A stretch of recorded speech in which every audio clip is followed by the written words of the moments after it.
Well, what an honor and privilege it is for me to be here in front of you this afternoon. Thank you to the Napa team that trusted me, and especially Mitch, after hearing me speak, said, I think he can speak again. So we'll see. I hope we don't let you down, Mitch. He also told me that after lunch, the crowd kind of slows down. So I'm here to give you a bunch of jokes and acrobatics and ask you to get up and no, don't worry. So I just wanted to, again, thank all of you for being here and for allowing me this privilege of being able to speak. I want to thank my wife, Lauren, who's with me. She travels extensively. While I'm CEO of Polydeck, I've handed the day-to-day business over to an executive team, and I travel, and my life's calling now is doing exactly what I'm doing here, trying to share with people the concept of creating eternal value with the business that God has given you. So thank you, Lauren, for being here with me and for traveling extensively with me. We leave tonight for the Philippines to speak at the global conference for UniaPAC. So we're running. So thank you for being willing to travel with me. So eternal value, it's a big concept. And when you mix that with business, it gets a little confusing. So what I want to just share with you is a simple video first of what our business does. And the whole purpose of my talk is to take what Dr. Abela was saying this morning about the theory of how to create a virtuous company and how to implement these principles.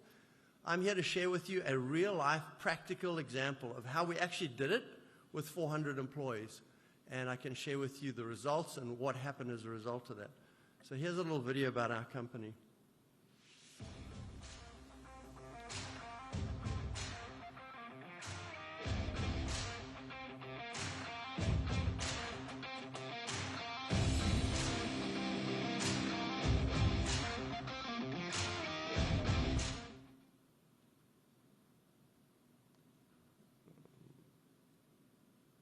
So it's all started in South Africa with my dad in 1958. He left Germany as a young man, 19 years old, left to South Africa. And that's where my southern accent is from. It's not South Carolina, even though I come from South Carolina. It's a little further away. And just hearing the stories of Africa, where I grew up as a child, those stories are real. Children without shoes and with really bad things is a reality of what I've lived for many, many years. On here, I want to show you just one simple thing. This is the garage, literally where my dad started our company, in Jeppe in Johannesburg, and that was where he started. And this is his first savings book, and you can see in here there's a number 1 over there. That was the first dollar that he invested in the account. So when we look at the School of Business and how to go from nothing to something, I think my dad could actually taught me a lot of how to actually go ahead and do that. So at that point, my dad, I grew up in the business, obviously, as a young man, and I was investing a lot of my time and effort in there as a young man, went to college. And then when I came out of college, I had to make a decision. Where was I going to go? What was I going to do? And the company here in the U.S. had just started, and we got going. And my dream was to go to America. You know, as a South African, we saw Hollywood and all the amazing things that Hollywood has to offer. I said, that's where I want to go. And so that was my dream. But my dad said, look, no, you know, this is where you need to be. This is where I'm retiring, and you need to help me here. So I said, God, I need help. I need to have clarity in what is it you want me to do.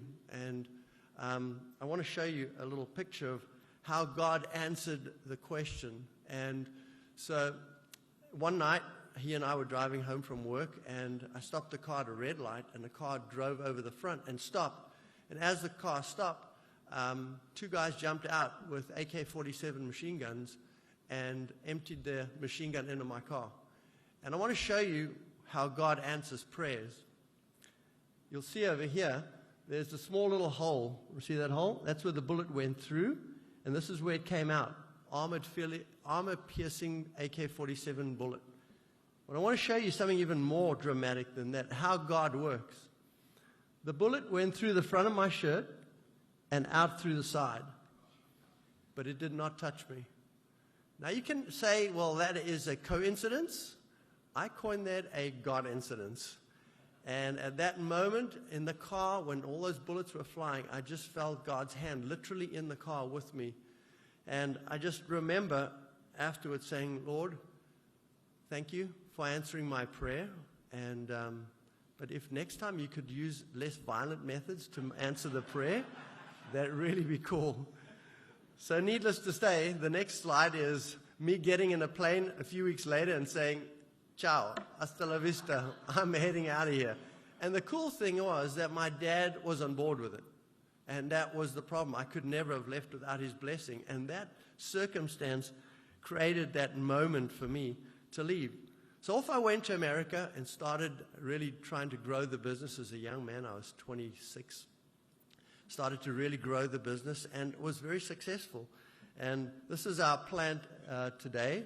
It's headquartered in Spartanburg, South Carolina. And you can see the plant has grown tremendously. We have 400 employees. And we're global. We're in South America, in Peru, Chile, in Brazil, in many areas of the world. And so it grew tremendously.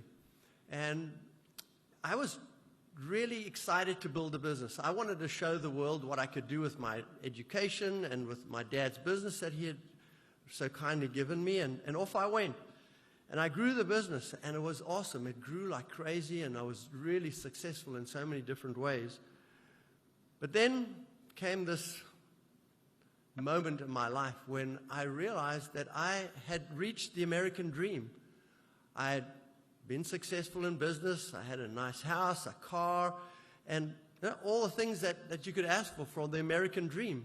But there was something missing, and that was fulfillment. I had lacked purpose in my business, and there was a sense of emptiness that I just couldn't figure out.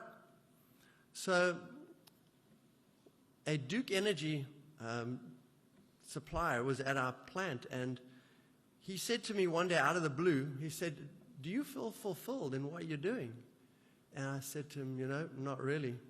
He said, well, I'm part of this organization in Atlanta that does silent retreats.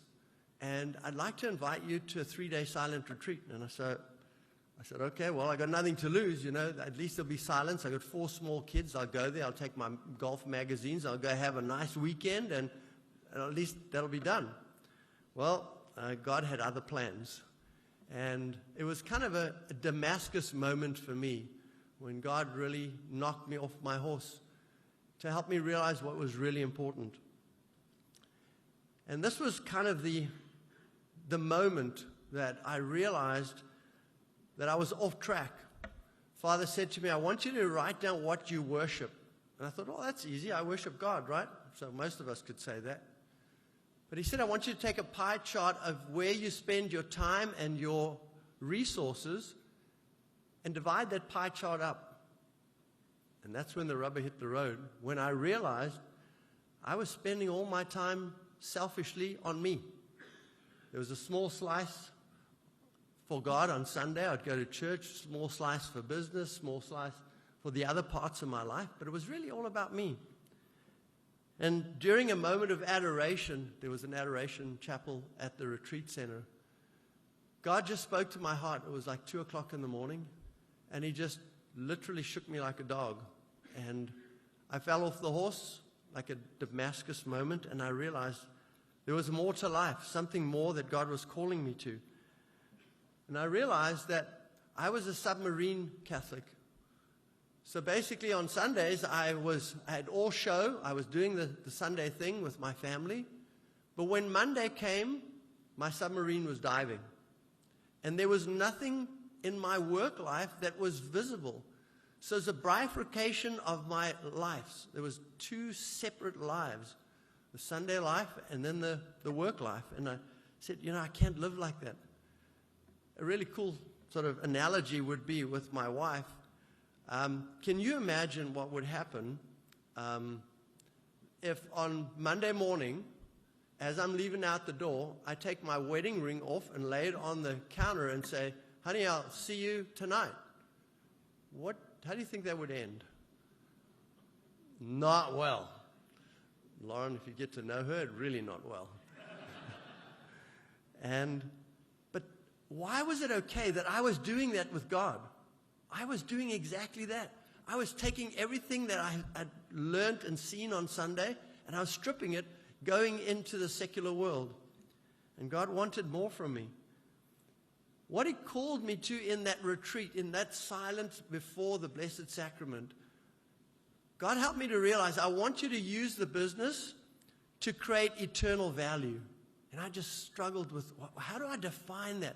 How do I make it pleasing to God at the end of my life with this gift of a company that He's given me? And what He said to me is eternal value. And these are the three components that I believe form eternal value.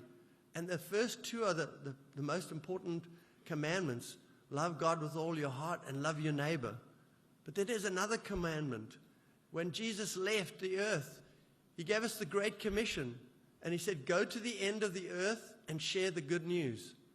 So if I said to myself, well, how do I put those three elements together and help me make something out of this? What happened to me in that retreat was a paradigm shift, a change in the way I thought.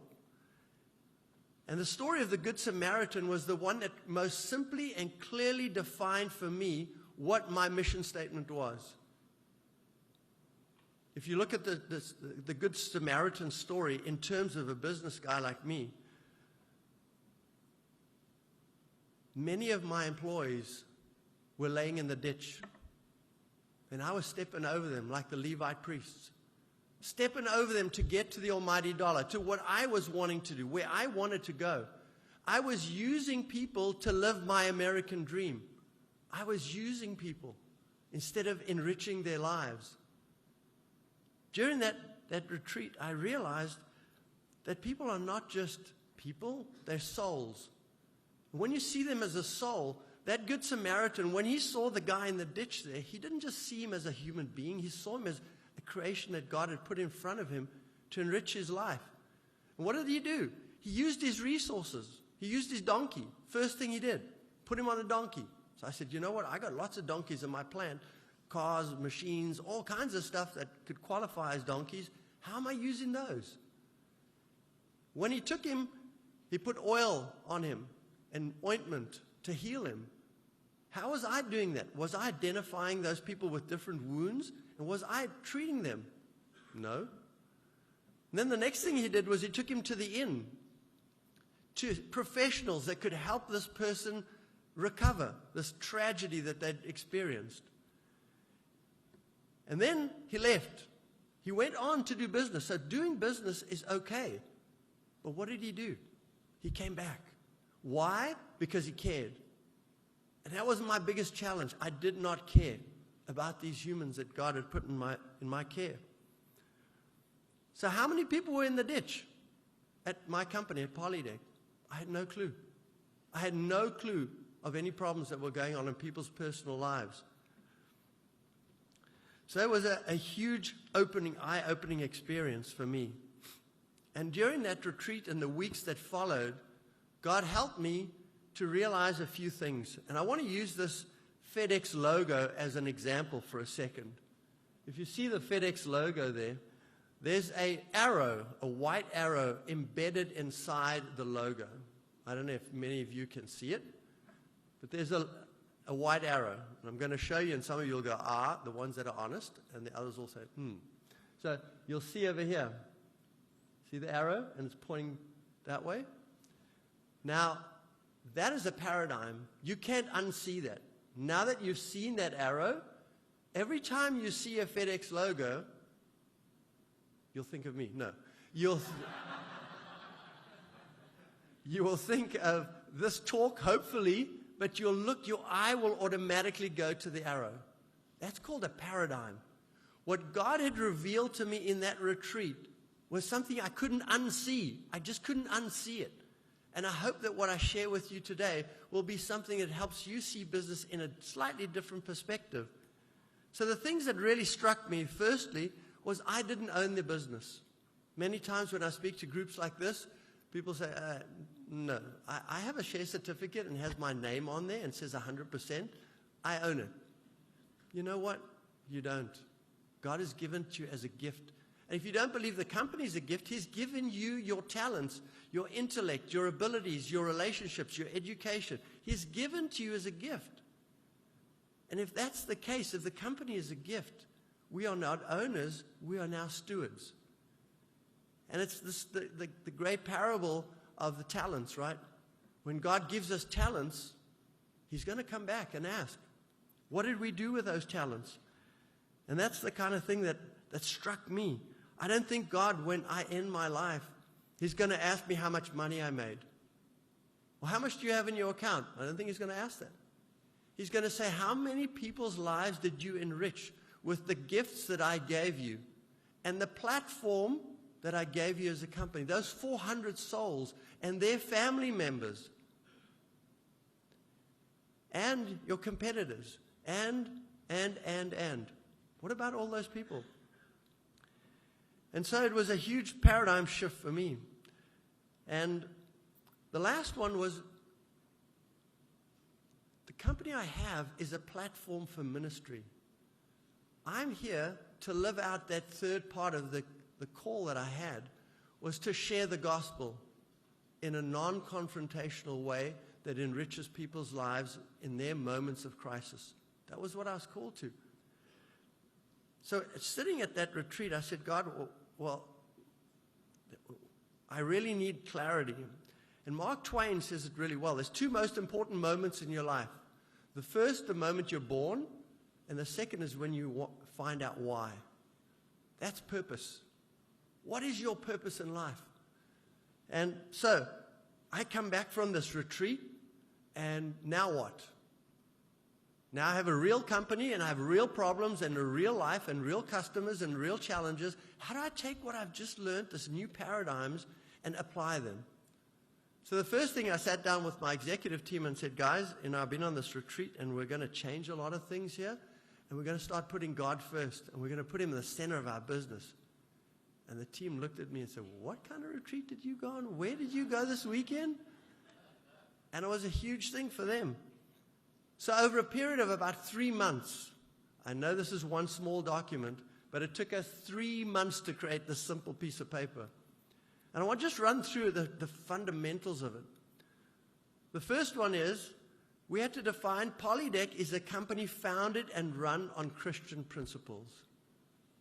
You know, that might seem innocuous when you write that on a business card and put it on your platforms, but there's one word there that's kind of offensive to a lot of people. And that's Christian. There are a lot of people out there that would find that offensive. But you know what? I said, if we're going to do it, we're going to do it. And so we had to define our purpose. And the purpose was to serve our customers and stakeholders with excellence. I think most companies can agree with that. So that we can achieve profitable growth. Most companies want to grow. But here comes the interesting part. We grow so that it enables us to create eternal value by conducting our business in a way that cares for people, in a way that honors God. That's pretty life-changing when you come to a company and you share that. Then we said, well, what are the values and behaviors that we're going to really work on? So,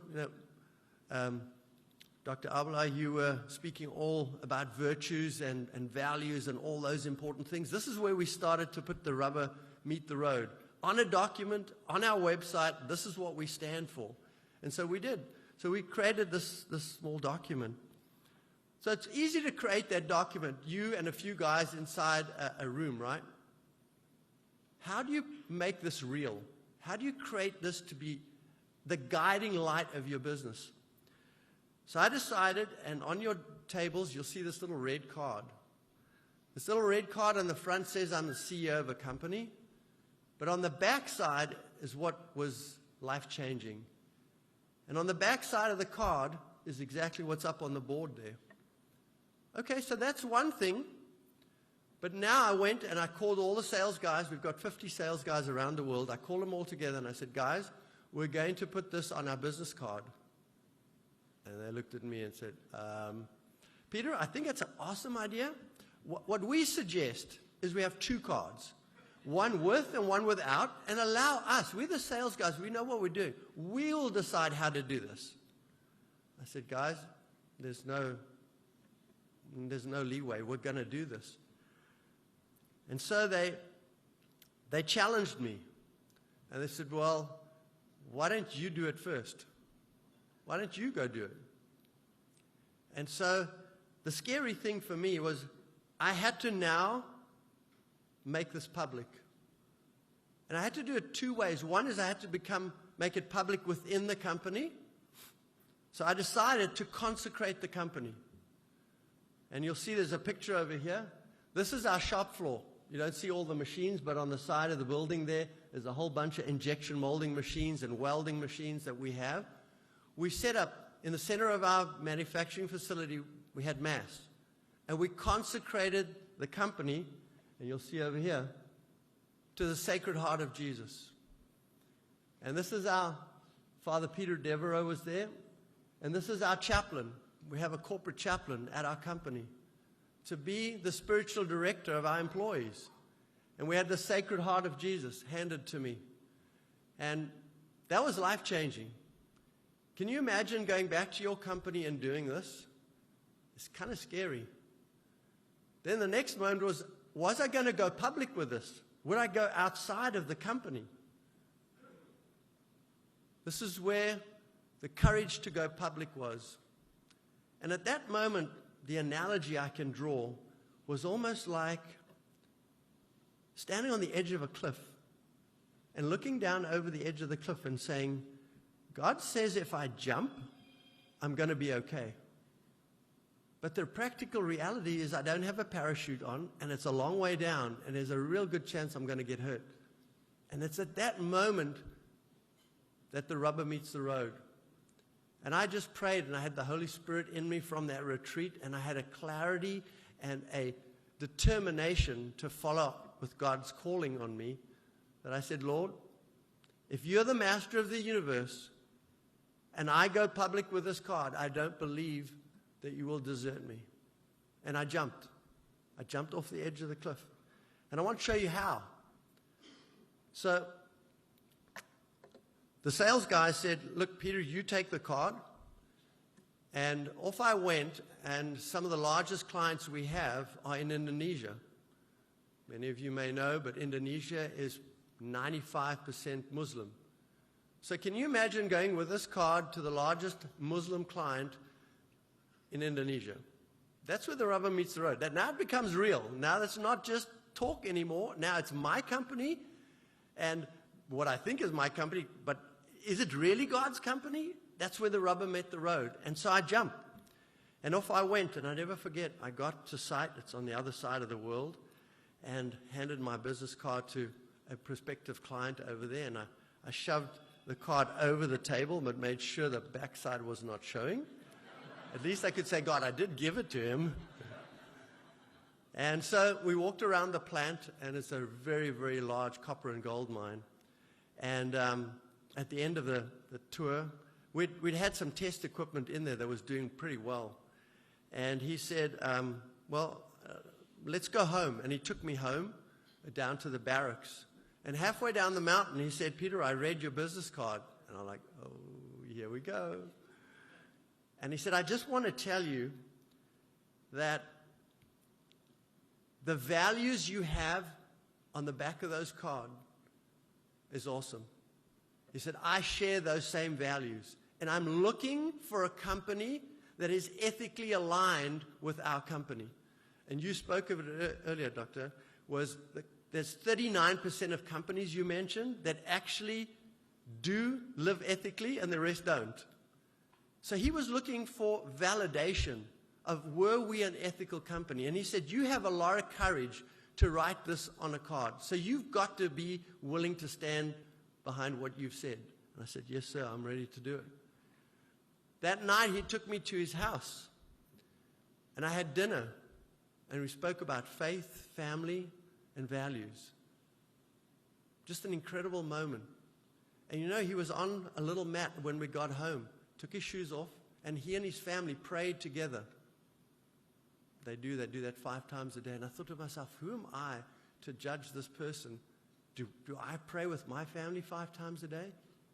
And it just inspired me. And next morning, he took me back up to the plant.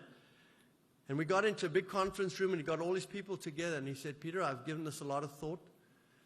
And I would like to ask my team if they're happy with the results that they've seen in the plant. And they said, yes, they've been very pleased with the results. He said, I'm willing to commit to give you 100% of our business. And later on, we signed a contract for the life of the mine at one of the largest mines on the planet. I came home to the sales team. We had the next sales meeting, and you can imagine. Nah. It works.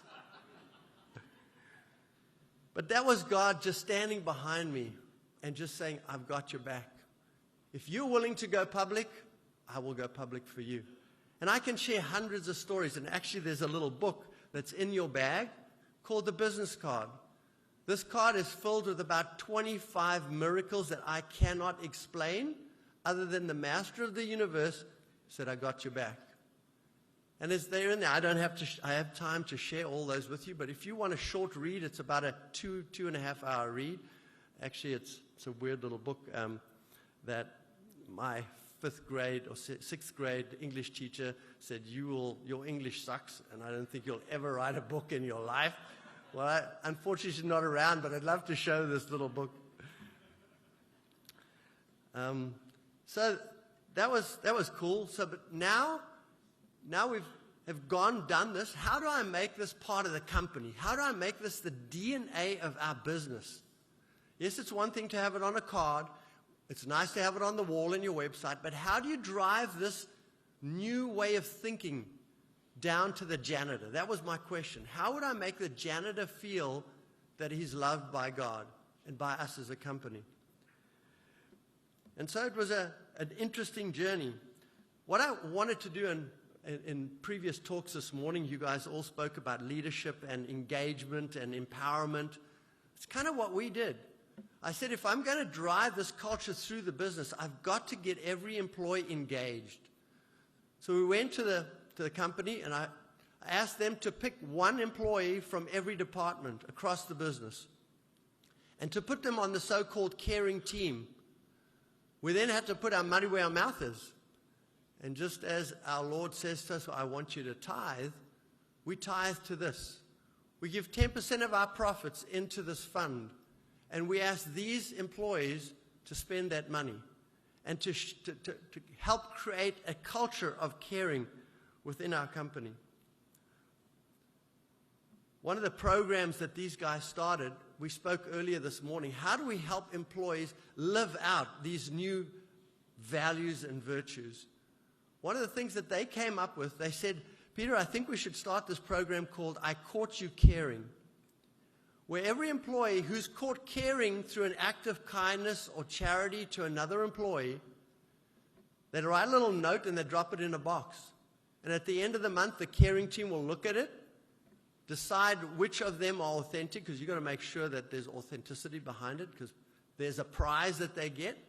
And employees get an award in front of the whole company for Caught You Caring by their fellow employees. Those are the kinds of things that have made this thing real to our employees. In order to help guide them, we came up with this matrix called the Caring Matrix.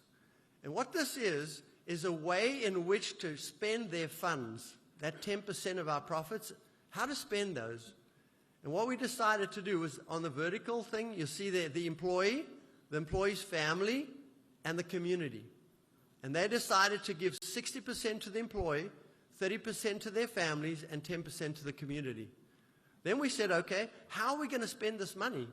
And they came up with physical, emotional, and spiritual components. And they started to spend that money in each of those boxes there.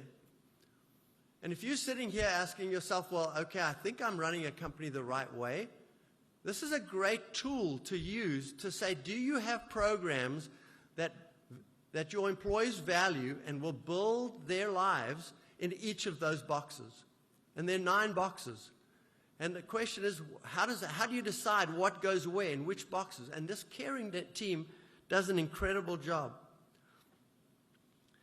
Now, one of the things that's really important here is that on the physical side, in order for us to declare our faith, I believe we first have to display our faith. And how do we do that? We do that through authentic acts of kindness and caring for people in emergency. Remember I spoke about the Good Samaritan?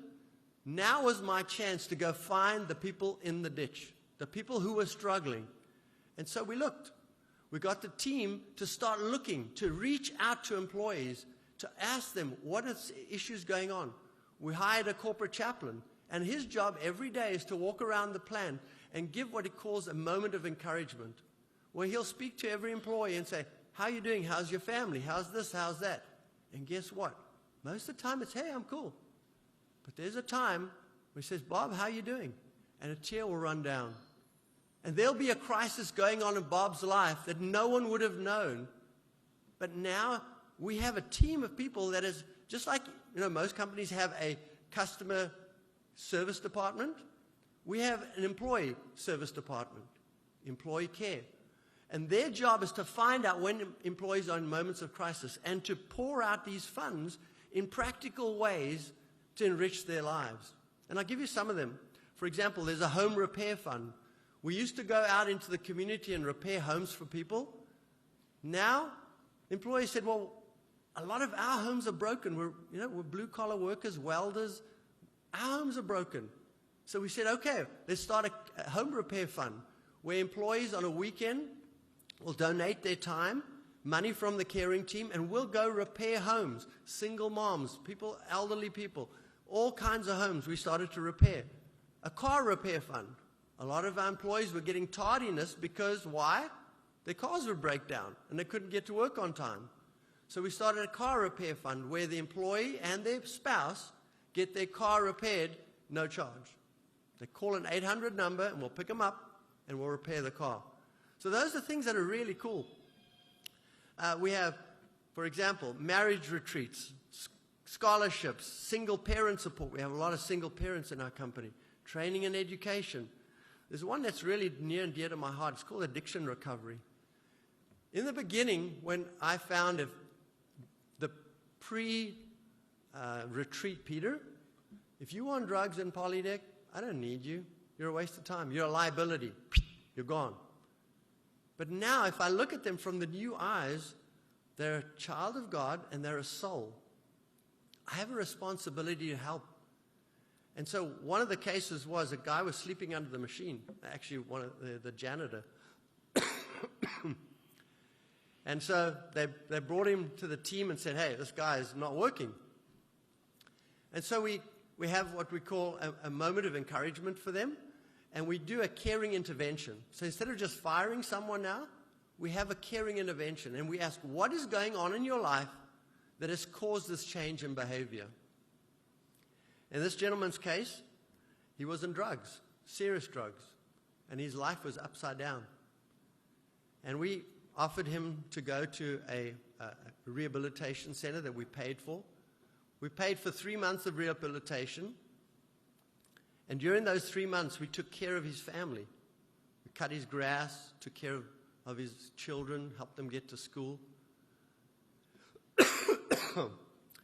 And so, at the end of 3 months, he came back, and he was a changed man. He had found Jesus through this program that we put him on.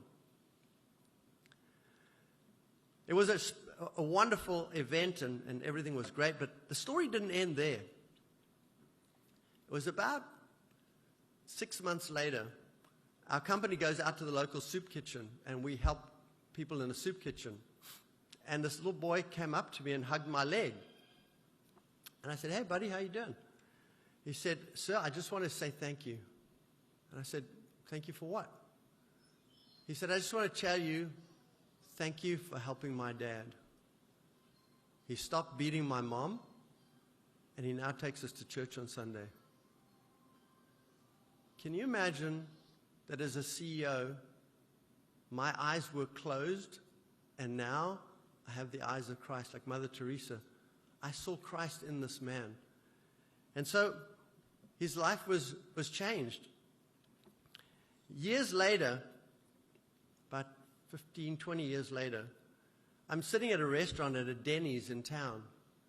And this guy comes from behind me and grabs me from the back. And I look up and I'm like, oh my God, this guy's going to mug me.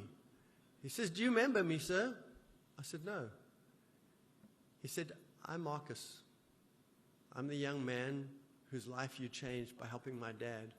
I'm now the area manager for this restaurant. And I want to say thank you. Isn't that cool?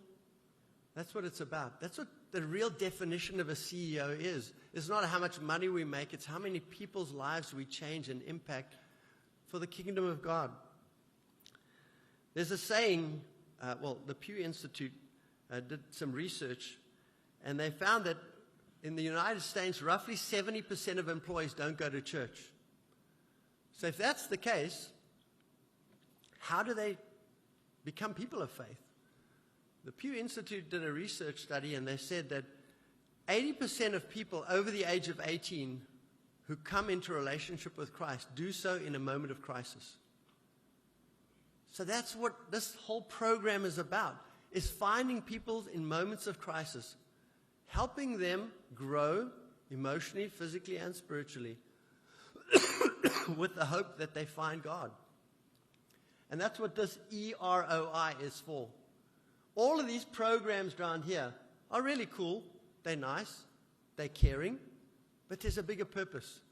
The purpose is to show the love of God to individuals with the hope that they will develop trust and a relationship with God. And that's what we have here, is an amazing journey that we've been on as a company. In our company, after I came back from the retreat and several years later, I decided if God truly owns my company, he needs an office, right? So we did. We built the boss's office, a small chapel in the center of our business.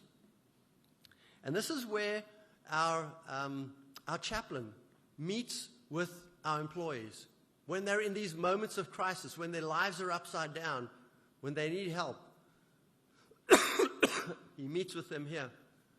Many, many lives have been changed. My dream is that deacons in our church are able to become chaplains in our companies. They've fully trained and formed, and many of them have spare time. My dream is that we could engage them in what I call the new evangelization. Because if you think about it, many, many people are leaving the church. Where are they going? Where do we find people? We find them at work. So if we can bring the church to them, I believe that's what God is calling us in part of the new evangelization, is to bring Christ to them, where they work, in their moments of crisis, when they're in need, is to really step up and try and help them. This here is what we call the balanced scorecard at our company. It's divided into two sections. One is the return on investment, and one is the one that I believe God is going to ask me one day is, where's the eternal return, the value that you created, the eternal value?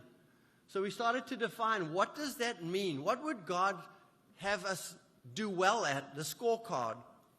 And if you go down them, community service. We want to make sure that we're a company of community service, that we help financially and physically in the community. Stewardship giving. We want to give back to our community, to our employees. So we give roughly 1.5% of our revenue. We give from the top line, not from the bottom line. Core values. We want to know for our employees. We give them a survey once a year. And in between, we say, how are we doing on our core values? They rate us, and we try to respond. Then the next one is, does Polydeck respond in a time of need? This is my Good Samaritan index. This is where 96% of our employees say, when I had an emergency in my life, you were there for me. And I believe God is going to ask me, were you there in the moments of crisis? And I think that the next one that really is important is, God's going to ask me one day, how many people did you bring with you to heaven? I think my job description at the end of the day is help my employees find heaven. It's super simple. And in our company, with the help of our caring programs, with the help of all the different spiritual programs that we have, plus our chaplain, this is the number that I think will make God smile. Out of 400 employees, we have 100 employees that have changed their lives with Christ at the center. Isn't that awesome? That at a company, we can show a statistic like this? Can you imagine if every company in America had this as their statistics? How many people are we leading back to God, leading back to the church? Isn't that what we're called to do? Not just make money. I believe this is what God is on His heart. How do we do this in a way that enriches Him? Now, I've shared all these stories with you. What I'd like to do is share a short video of our employees and how they feel about this journey that we've been on.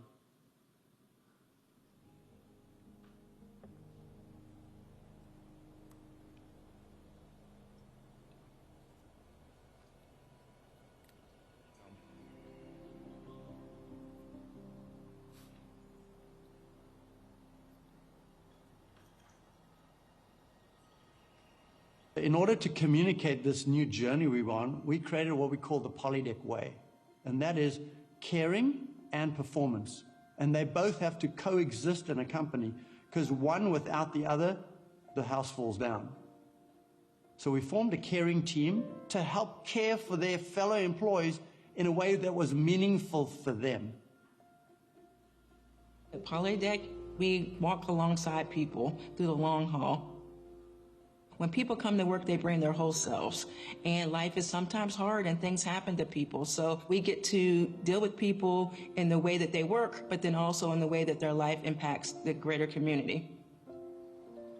So as the president of the company, I have learned that the caring culture is probably the most important piece that we have for our success. It's very, very easy in a financially driven company to just not think about people when you're making decisions. At Polydeck, it's one of the hardest things there is when we make decisions that people are first. Our goal is to keep them here and to make a difference in people's lives. The interactions that I've had with Polydeck and their caring team, they've changed my life in ways that I can't really put into terms. It really allows for the culture to be contagious, and that allows us to excel on every level, all the way down from the janitor to the CEO. When our customers walk through our shop floor and they get to meet the people, they can feel the culture, they can feel Polydeck, which is just so neat for us, because that's not me manufacturing something, that's somebody else going, God, it's amazing when we go out through the plant just to get to talk to people and see how committed they are and how dedicated they are. They started to authentically care about their jobs and business in a way that I'd never seen before. The turnover began to drop dramatically, and it dropped almost down to 3 or 4% from 25%. And not only did God bless us that way, but our revenue has dramatically jumped over the last 15 years in ways that I cannot even imagine.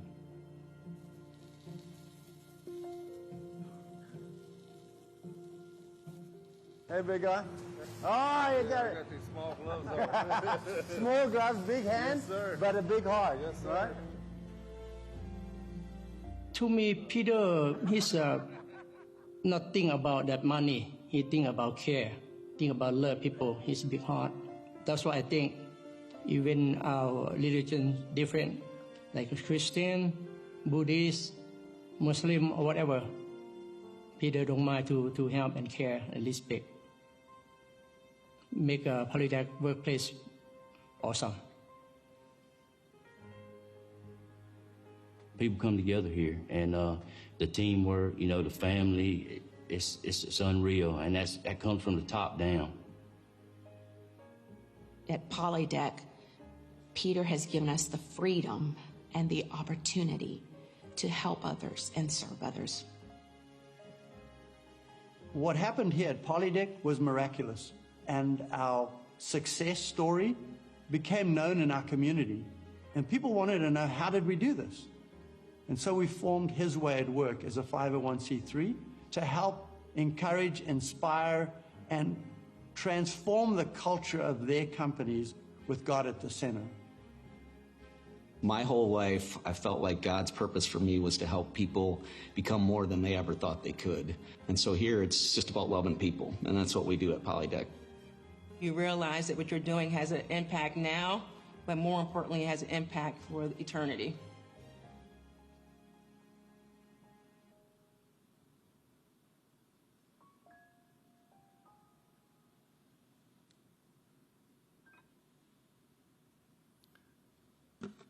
So that's the little business card that's in your bag. If you like to read that, you're welcome. If you don't want to read it, give it to someone who may want to read it. One thing you saw at the end of that video, God did an amazing thing at Polydeck.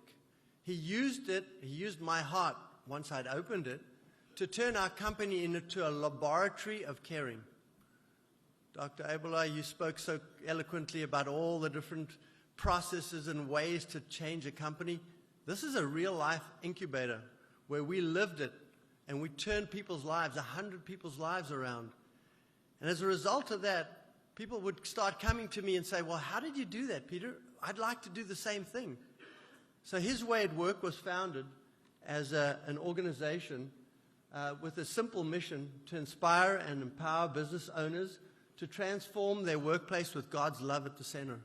I believe that that's what's critical. God's love is what it's all about. The first two key commandments are love God with all your heart and love your employees. So it's about love. God is love, as I've heard many people say. So if that's the case, how do we do that? How do we inspire people? So with this organization, we've expanded. We now have over 300 companies across the world in 10 different countries. And they impact with caring teams, chaplains, chapels. Over 500,000 employees today have what Polydeck has on a global basis.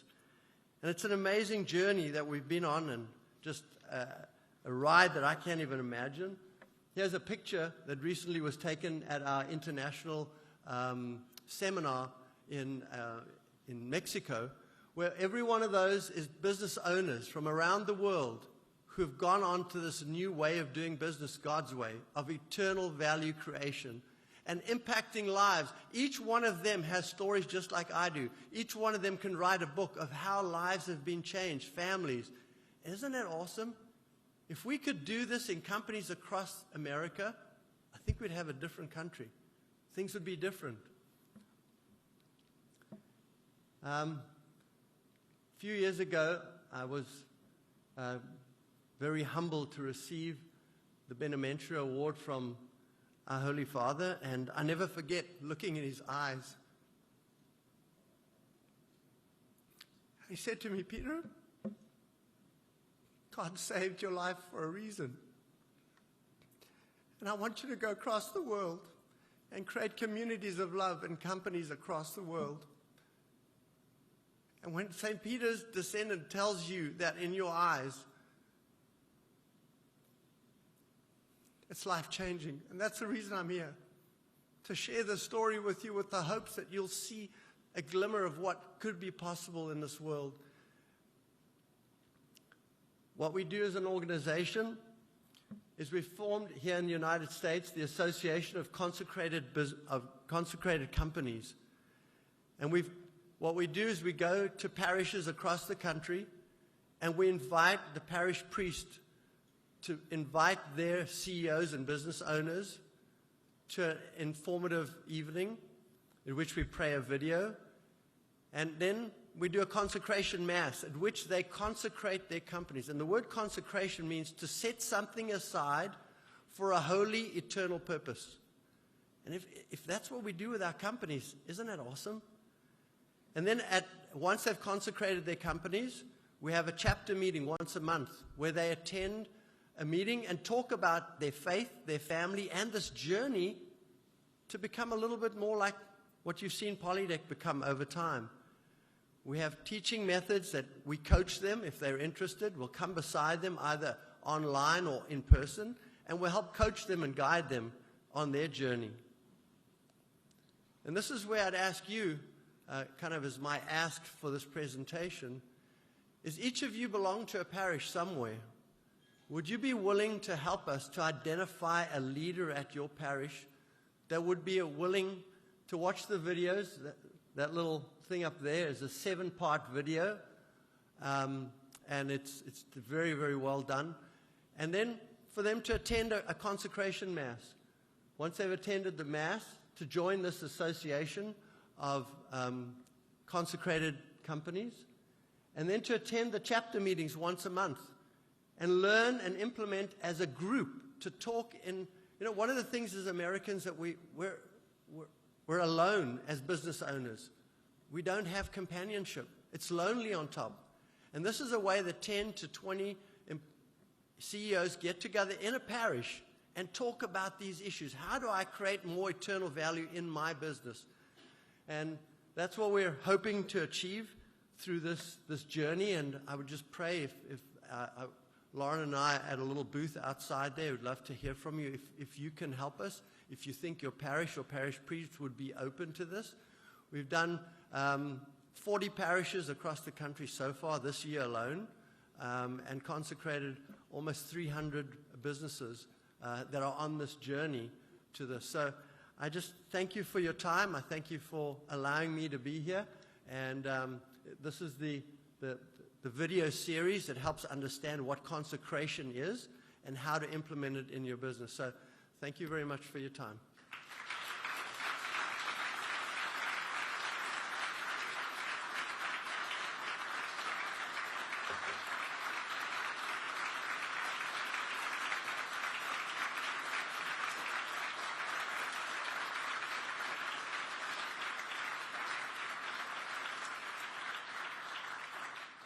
Thank you.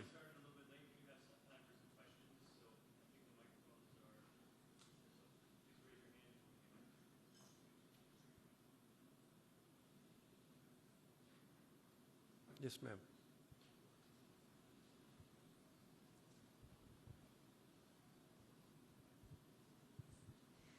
Very inspired by everything that you have done. Can you touch a little bit about any employees or situations where people were very against anything you were doing? Did you experience any of that? It sounds like overall for your business it ended up doing very well, but... No, in our company it's none of that. We have all... No. Everyone's perfect, I think. I want to share just 2 stories. You saw a gentleman there talk. He was from Laos, Akalak, and he's the Buddhist priest in our company. How do you think he feels about this journey that we're on, having a chaplain come to you and share his faith with you? One of the things that Akalak said in the video, Peter loves us unconditionally. He loves us for who we are as children of God. Akalak invited us to his temple, and we helped him build his temple. That doesn't mean I let go of my faith. It means I respect his faith. In our company, we've had our second shift is the majority of them from Laotia, and they're Buddhist. I can't tell you how many of their situations. Just a few months ago, what happened, one of their children had a car accident and was killed on Christmas Eve. And the first person that he called was our chaplain. And he said, I know that you care about me authentically. And we did a memorial service at our company for his family. A Christian memorial service. That's how connected he was with this concept of love. He sees love. He doesn't see all these different things that human beings fight about. And I want to give you another example. When I first started with this card and my executive team, I made it sound pretty easy, but it wasn't. Many of you may have challenges with people of different faiths that are on your executive team. Well, how do you get them to be on board? So one of the things we did starting after my retreat was we started in prayer. Every one of our executive meetings, we start in prayer. And I would make the sign of the cross and we'd pray. And I never forget one of the executive team, he would start typing on his computer. And he'd start bang, bang, bang, bang, bang, like really loud so that I could hear him while I'm praying. But he's sitting in the room, right? So one of the pieces of advice that I got early on was you must invite people to pray. You cannot force them. You cannot discriminate them. You have to invite them to prayer. And so I said to this gentleman, I said, every one of our meetings, you're on the executive team, you're welcome not to attend the first 5 minutes, or you can be here, just know that we'll be praying for God's blessing on our company. And I can't tell you how many times God's blessing rained on our company when there's no other way to explain what happened other than God's provision. And that person had a personal crisis in his life, and his life went upside down. And we cared for him authentically and helped him through one of life's most difficult challenges. I never forget, I'd start the meeting in prayer, and instead of typing, he closed his computer and bowed his head. He's one of those 100. And it wasn't because I proselytized him. It wasn't because I pushed him. It's because I lived authentically. And I'll give you an example. When we went through COVID, our company went upside down. We dropped 30%, like from one day to the next. And I said to our employees, God has put on my heart that we're not going to fire one single person in our company. We're going to stand through this thing to the end. And we did. And God blessed us in incredible ways. So much so that recently we're in South Carolina. We had a hurricane come through our small town, Greenville, and then up into, many of you have seen the devastation that happened. There were trees, power, everything. The entire state was in devastation. I got back to work, and someone called our HR person and said, Peter, you won't believe it. I said, well, what's up? They said, everyone is without power except Polydeck. We have power. I just got in front of the employees. I said, you guys may call this a coincidence. I call this a God incidence of God's provision. Why do we pray at every meeting? Because we pray for His protection. And when it happens, we're surprised. No. This is God economics. This is how He cares for us. So my point to your question is that over time, many of the people that were anti this whole idea of faith and work and a chapel and how weird is this stuff, they've come to realize that it's authentic, that it's true care, and they've changed their minds. You heard those employees, they live and die. We used to have a turnover of 25% a year. People would just leave. Now it's virtually nothing. People do not want to leave. They love being part of this. They call it the Polydeck family, where they're cared for and loved authentically. Does that answer the question? Thank you.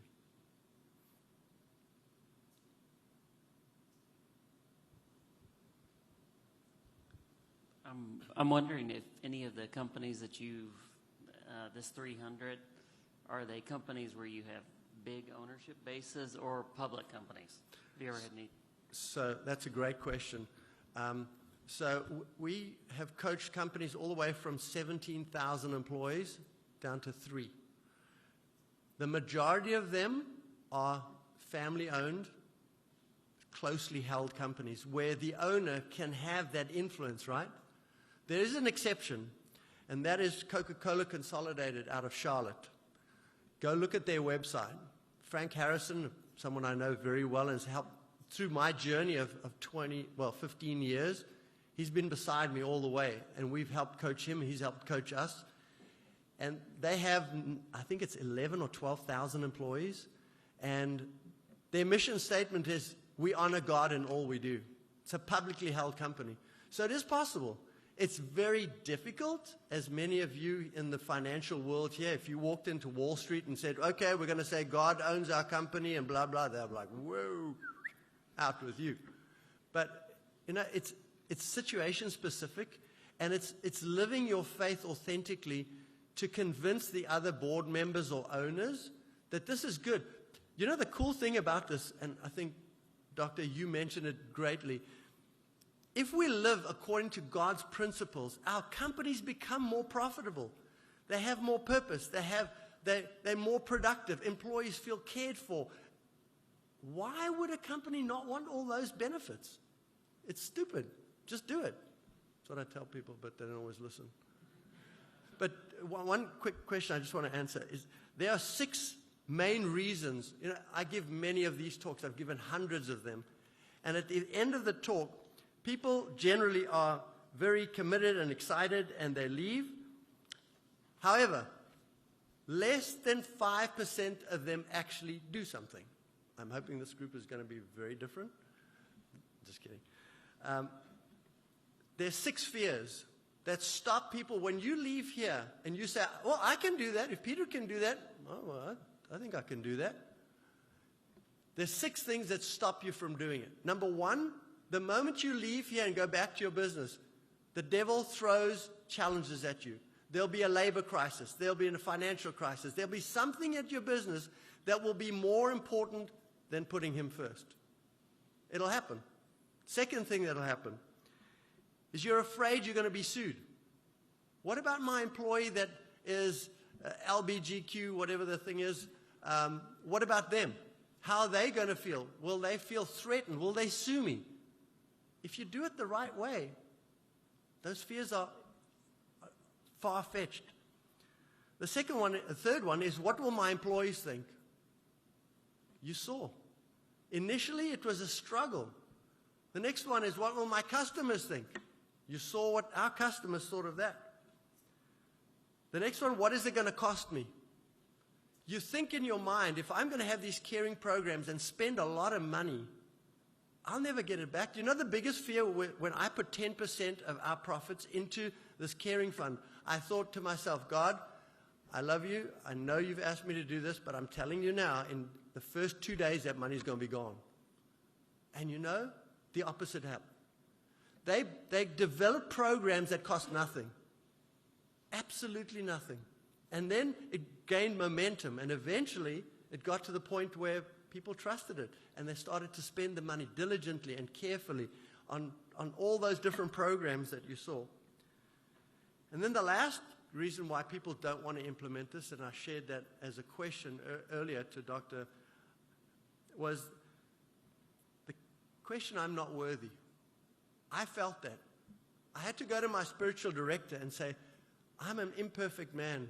I've made so many mistakes in my life. Who am I to get up on a stage and to talk about values and virtues and all these things when I'm not perfect myself?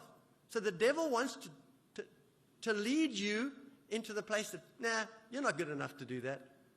But you said it really well. It's not about perfection. It's about the journey and humility to say, I'm not perfect. I'm going to walk on this journey with you, and if I make a mistake, hold me accountable. And one thing I can tell you for sure, I'll fix it. That's what people need to hear, is that authentic care to actually go do it. So, sorry, I could talk for 5 hours.